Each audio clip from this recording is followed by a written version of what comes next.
Hail and well met, friends! Zandang here for another episode of the epic story.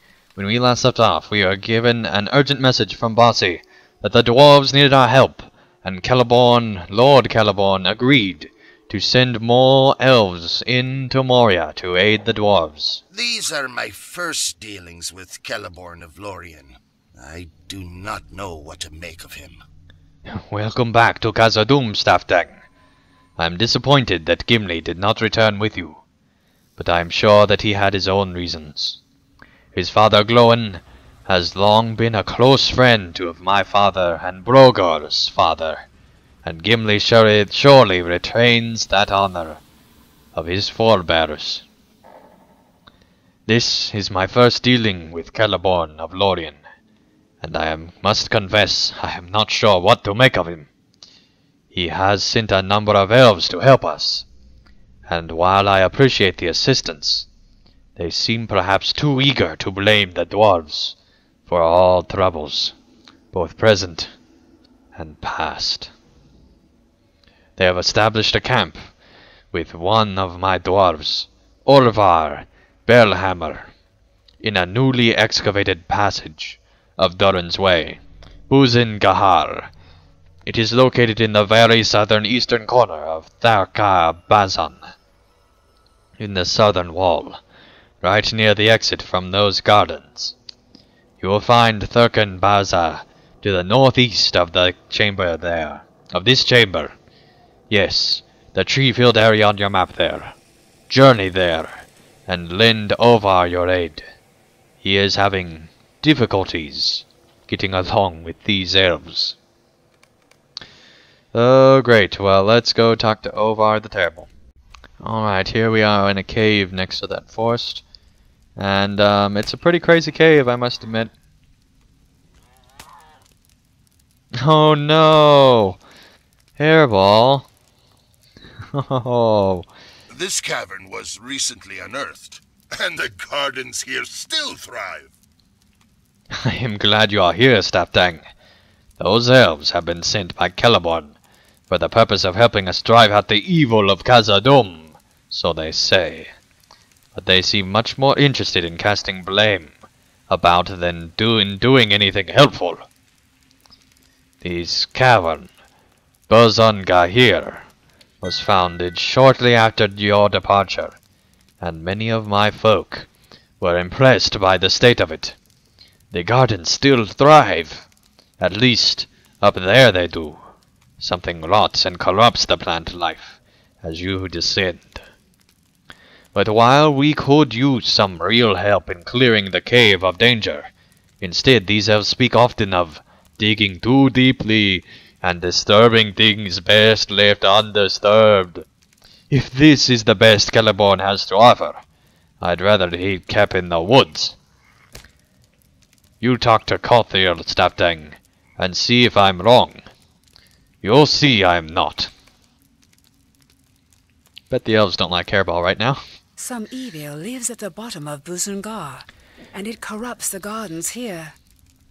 Listen to me, Staftang, for this Orvar will not listen to reason.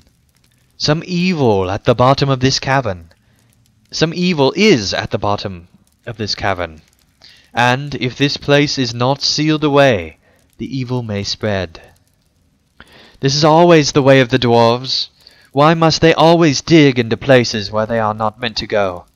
Will they not be satisfied until no evil remains beneath the stone? And all have come to the surface to lay waste to the homes of the elves and the other good people? What has drawn the Globsnogger 62. to this cavern? If Orvar will not listen to reason, and collapse the only entrance to this passage, sealing the corruption within, we must find its source and destroy it. Speak to Nymphleg about finding this source and dealing with it. If we have seen Gobslaga orcs deeper within Buz Gahir, and fear that they will soon climb up to this place. Have they been corrupted by the wilting rot, or is there some other causing this affliction? These questions are secondary to the most important matter, Staftang. that they be defeated before they can do any harm to us. Destroy them as you undertake Nymphleg's scheme for cleansing the source of the wilting rot. Alright, well, let's head deeper into this cave and discover what evil lies within. Oh, hello. That is something evil. Come on, Hairball, let's destroy this Globsnaga warrior. Together. Alright, so we have to defeat 4 Globsnaga, 3 something else, and execute the plan as well.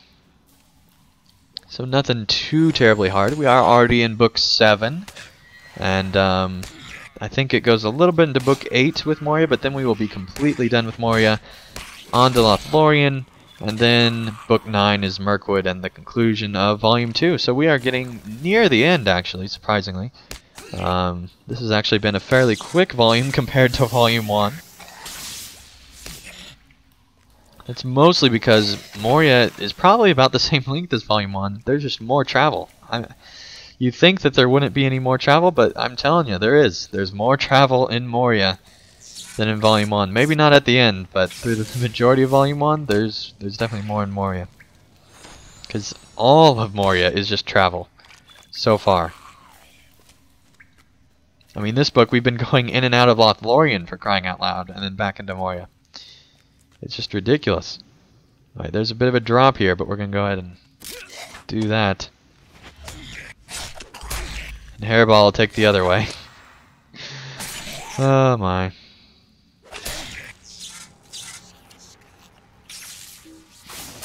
Hurry up and die, warrior. I don't have time for your shenanigans.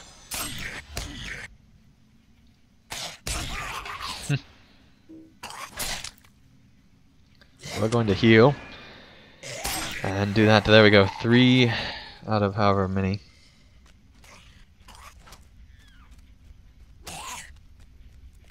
There's Hairball.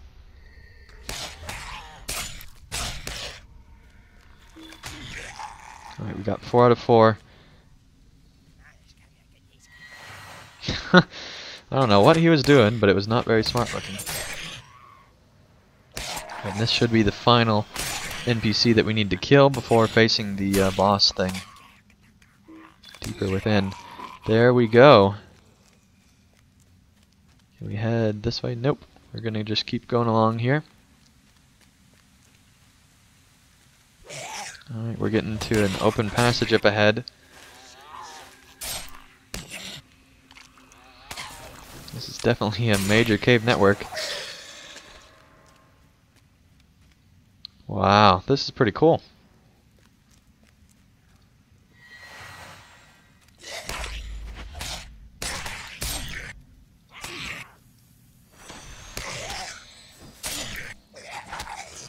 I don't know why I hit that one accidentally, but oh well.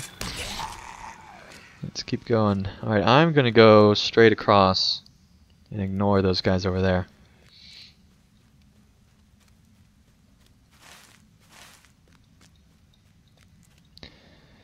Alright, Goylin the Caerog. Oh no. Hello? Excuse me, Mr. Caerog. Don't mean to bother you. Oh, look, he's sleeping. Haha. That's so sweet. Let's throw a rock and kill him. Okay. What am I supposed to do here? Execute the plan to destroy the source of the rot. Maybe it's this way? It says the source of the rot. I do not know where that is. This is an entrance to something, though. You do not have the corresponding quest. Well, then I will not go in there, buddy. I will tell you that much. Pretty sure he is the source of the rot here. But maybe not. Let's try walking through him. Nope, nothing. Right, let's try going back to this corner. Killing this thing off. I don't think that'll help. Alright, well apparently this is not the source of whatever we're looking for. Unless it's over here. Nope. Alright, well, we will continue to search for the source of this rot. Alright, well we're going down another path. And we ran past a bunch of these guys, and now I'm kind of regretting it because, well, we're having to fight them. Oh my. Troubles of being a lore master. Rip and kill that one, Hairball. I don't have much time to live.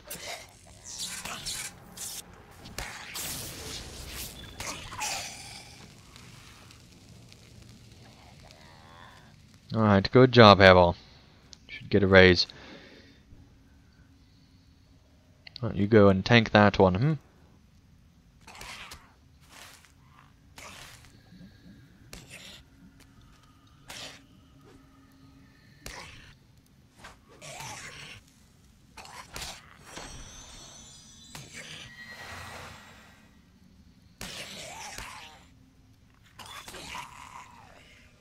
Alright.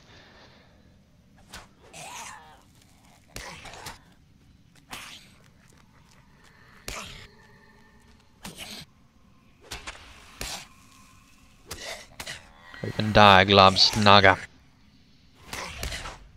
There we go. Alright, I don't know where we're supposed to go, but we shall find out. Alright, well apparently you actually have to get this silly quest. The rot that pervades Buzungar is not of the natural world. The rot that pervades the lower reaches of Buzurgahar is not of the natural world, Staftang, and that gives us the duty of removing it. If Orvar will not listen to our advice and seal the passage, we must destroy the source of this willing rot before it escapes into wider Moria and becomes a greater threat. I believe I have the means to do this, Staftang. The barrel will catch pure light even at its most dim, and reflect it upon the corrupted walls of the passage. If you place it on a stone in the deepest area of Buzurgahar, it will be like a beacon to the evil of the rot, drawing forth whatever lies behind the wilting rot in agony. At that time, you must destroy the source of the rot, but use caution. You must remain close to the barrel, or its effects will not serve to weaken the master of the rot, whatever it may be. In fact, you recently insulted it while it was sleeping. You know of what I speak. Alright. Felt like he was talking kind of like Saruman there from a Peter Jackson film. Anyway, let's continue along. Alright, here we are. The flat mossy stone. Let us use it. Because, you know, why not? Alright, come on, Caerog. I don't care about you. You are noisy, though. Do not sound friendly. But you do look dead. Very dead.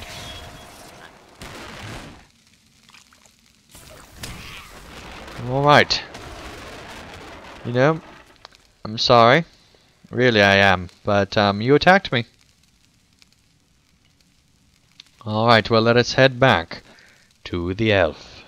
Alright, we did it! Kind of. Growaloon the Caerog is defeated, but others of his kind may appear. We are fortunate, Staftang, that Gwelrun the Caerog, diminished as already he was, could be weakened further by the light of the barrel you used to draw him forth. No longer will his presence scar the gardens of Buzurgahar, or spread out into wider Moria.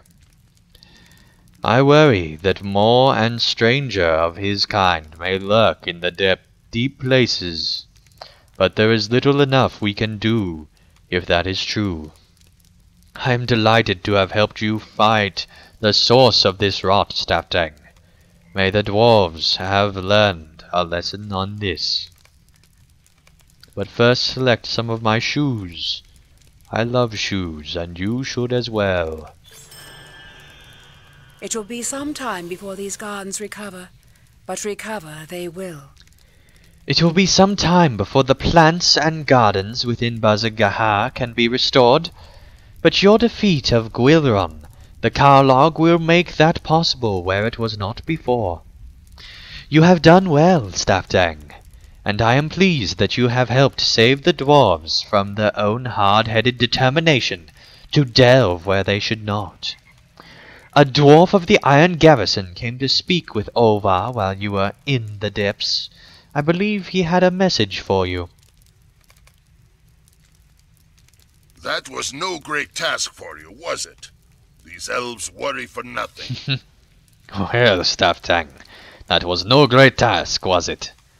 Why should Cothriel and Nifleg worry so greatly about sealing away Buzen Gahar, when you so aptly defeated Gwilron, the Caerog, and now the passage can be great benefit to the dwarves? Broin has not been the same since he was returned to us. The messenger sent by Broin was very clear that we should deal first with the corruption within Buzen Gahar.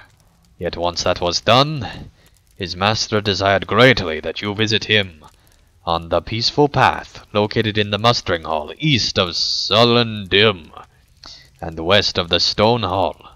Here along Durin's Way, the entrance to the peaceful path is northeast of Buzen Gahar. If you will allow me this, Staftang, I must tell you that Rowan has not been the same since you returned him to us. It is no fault of his own, for he endured much in the watery den of the Watcher. Curse its name! But the son of Broga may now be a little touched in the head, and then to lose his cousin Bori to the forces of Mazog, it cannot have helped. Treat him kindly, and with patience, Staftang. But if the requests he makes of you seem a little peculiar, you will at least know the cause. Alright, well, thank you guys so much for watching another episode of the Epic Story.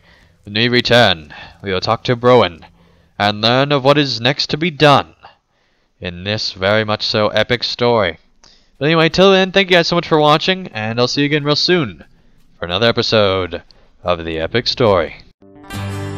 Thank you guys so much for watching. If you enjoyed this video, feel free to hit the like button below. And if you'd like to see more of my daily content, feel free to subscribe, and you'll be notified when that new content comes out. And also, if you'd like to help support my channel and help me continue to create high quality videos, feel free to support me on Patreon, and you can get all sorts of great rewards in the process.